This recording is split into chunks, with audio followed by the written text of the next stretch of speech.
There's a part of the dark web that we aren't supposed to see. I'll assume you all know about the dark web. Well, what you've heard is true. It's not a great place. While some people are there to score some smokable grass or firearms, or even out of sheer curiosity, others, well, they're obviously not up to anything good. But I'm not here to talk about those sickos.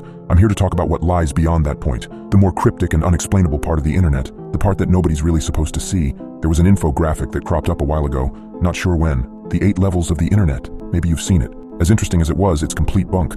I'm sorry, but polymeric falsigold derivation means nothing, and the Primarch system. However, that doesn't mean it was an easy place to find. Now, I'm not going to begin to tell you how to get here. It's unlikely that you'd be able to, even if I did.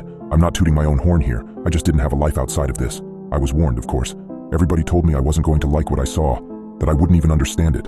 Now I'm passing off that warning to you. Don't try to look for this. There's no official name for this place, or at least I haven't seen one. There were rumors, however. These ranged from an Illuminati chat room to a virtual holding cell for an experimental AI gone rogue. In reality, it's a lot worse. After a long and painful process of breaking down firewalls, encryptions, solving bizarre philosophical riddles, and following hidden links, I was finally directed to a blank page with one line of text and a text box underneath. Quid queris, Latin for, what do you seek? I remember feeling surprised, but in retrospect, I didn't know what I was expecting. I'll admit I was a bit stumped here, partly because I didn't know the answer to that question. I had no objective, I just wanted to see if I could do it. I tried some generic answers at first. I typed in the truth and enlightenment. Nothing happened. I tried a bunch of answers, but none of them worked. I was getting frustrated at this point. Maybe this was a gag page. Maybe I really hadn't figured anything out. If only. I tried something off the wall. Not sure how this came to me or why I thought it would work, but I typed in, what also seeks me. Now that I think about it, this thing might have been an AI. To my surprise, the page went blank, like fully blank. I waited. After about 5 minutes, I was directed to what looked like a forum. No, not even that. It was more basic.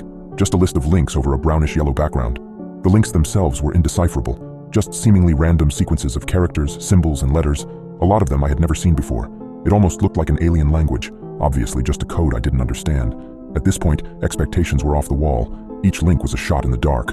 I clicked on the first one. It loaded up a live feed of what seemed to be the Paris catacombs. I watched for a while, but it was ultimately uneventful. I moved on to the next link. It was a shaky video in a dark setting, but I could make out men in tactical gear. They were in a house, opening doors and sweeping each room. Eventually, they kicked one down to reveal a creature, tall and humanoid with scaly skin. It was gnawing on a dismembered arm. They tried shooting at it, but it escaped out the window. The video stopped there. Well, I was floored. What the hell was this? It looked too real to be unreleased film footage. I was officially intrigued. Maybe this was worth the months of headaches and bloodshot eyes after all. I couldn't stop now. I started working down the list of links. With each click, everything got more and more bizarre, more disturbing. I stumbled upon a document called The Paragon Project, detailing trials of human experimentation that would lead to superhuman levels of strength and durability. It was an apparent success. Looked official too. There were essays on space-time anomalies, glitches in reality, and apparent pictures of alternate dimensions.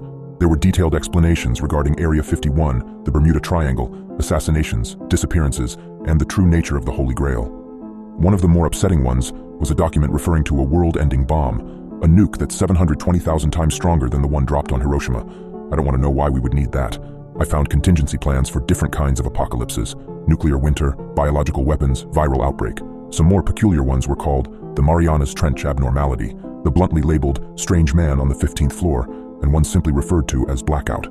Recovered logs of skinwalker hunting expeditions, 911 transcripts from residents of a town in Texas that went missing in 1977, and even the journals that belonged to the people involved in the Dyatlov Pass incident.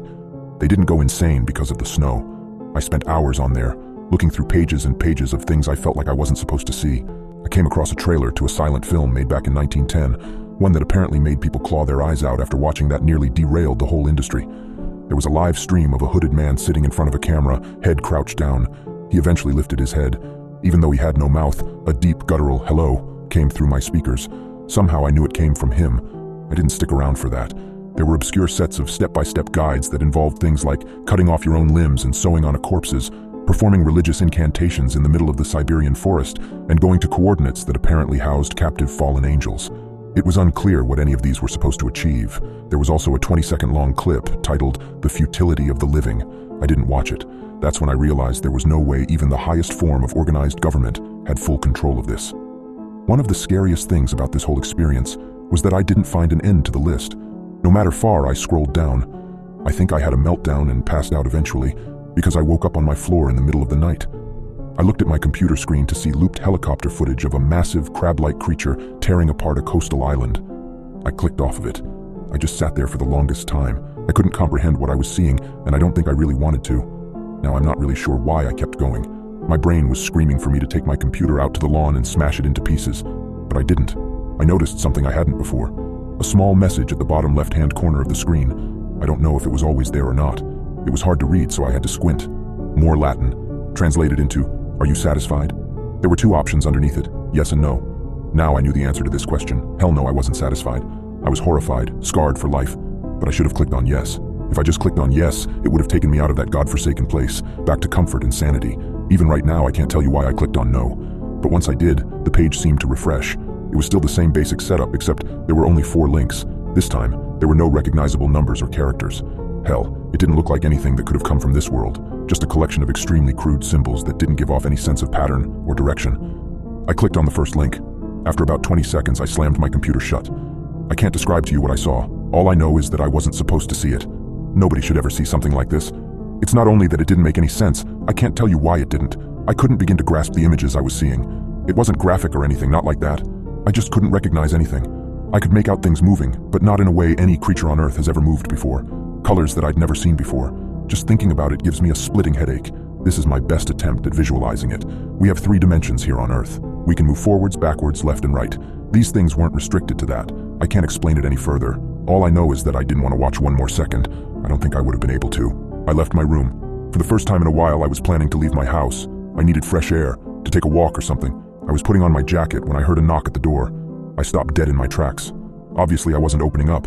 About a minute and 5 more sets of knocks came before somebody spoke up. "Open up. We know what you did, but we're not here to hurt you. We just want to talk."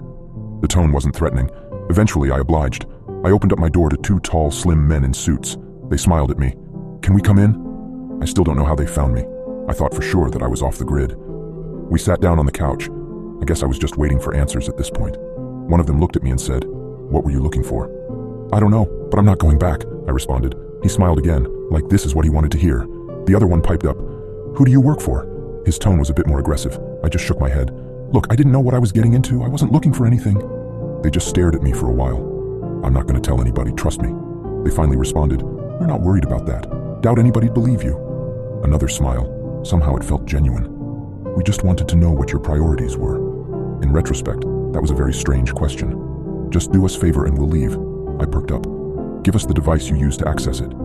I didn't ask any questions. I ran upstairs and basically tossed them my laptop. They both smirked at me one last time before heading for the door.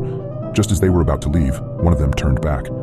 "I don't think you need to be told, but don't try this again, and don't show anybody else how to get there either. We'll know." I didn't ask who they were. I'm not sure I would have wanted to know. It's been a week now. I don't go on the internet so much anymore. After this, I'm going to try and forget. To try not to think about it anymore. I've started having horrific nightmares. Been seeing a therapist for that, but I don't think it's helping.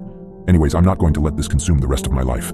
The thing is, I'm afraid this might not be possible. There are some things we aren't supposed to know about, probably for our own safety and sanity. Don't try and seek them out. It's better that way. However, it might be a bit too late for me.